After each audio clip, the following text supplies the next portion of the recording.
पिछले वीडियो में आपको हम functional components of a computer के बारे में बताया था। इसमें कई कैटेगरी होती हैं जिनमें हम इन पार्ट्सों को रखते हैं।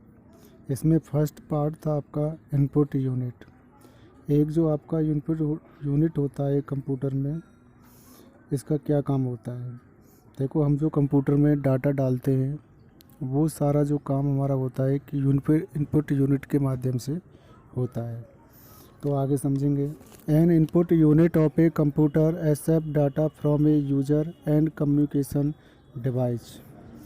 एक यूज़र और डिवाइस के द्वारा एक कंप्यूटर में जो डाटा डाला जाता है, एक इनपुट यूनिट की द्वारा आपका डाला जाता है। फिर ये डाटा आपका सीपीयू के पास भेज दिया जाता है प्रोसेसिंग के लिए।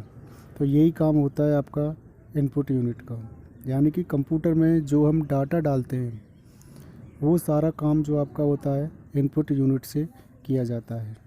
ये डिफरेंट पार्ट्स आपके कंप्यूटर में यूज़ किए जाते हैं जो डाटा को इनपुट करने के लिए यूज़ किए जाते हैं, जैसे कि magnetic ink character reader MICR, optical character reader OCR, keyboard, mouse, light pen.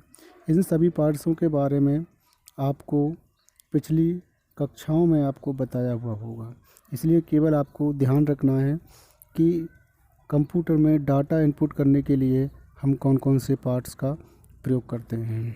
इसी प्रकार नेक्स्ट फंक्शनल कंपोनेंट होता है सेंट्रल प्रोसेसिंग यूनिट।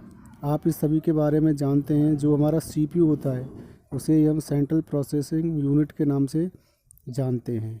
आप जानते हैं कि हमारा जितना भी कंप्यूटर पर काम होता है, जितनी भी हमारी क्रियाएं होती हैं, वो सभी क्रियाएं सेंट्रल प्रोसेसिंग यूनिट के द्वारा कराई जाती हैं। The central processing unit CPU of a computer perform all the arithmetic tasks the logical decision control and coordinate activities of all the other unit of a computer.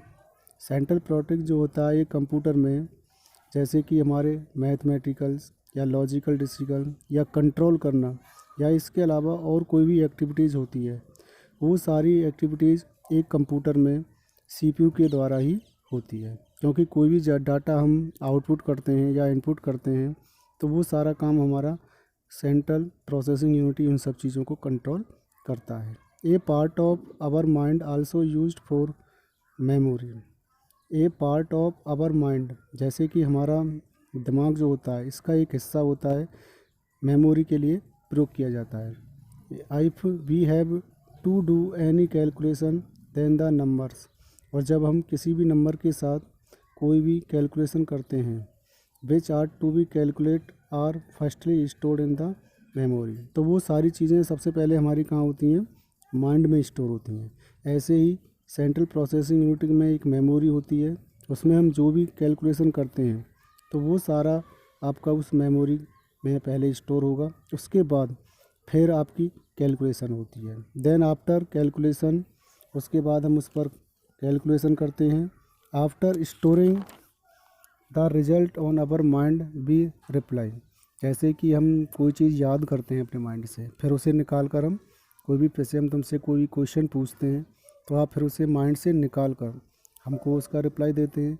ऐसे ही computer में जो CPU होता है इसमें एक मेमोरी होती है।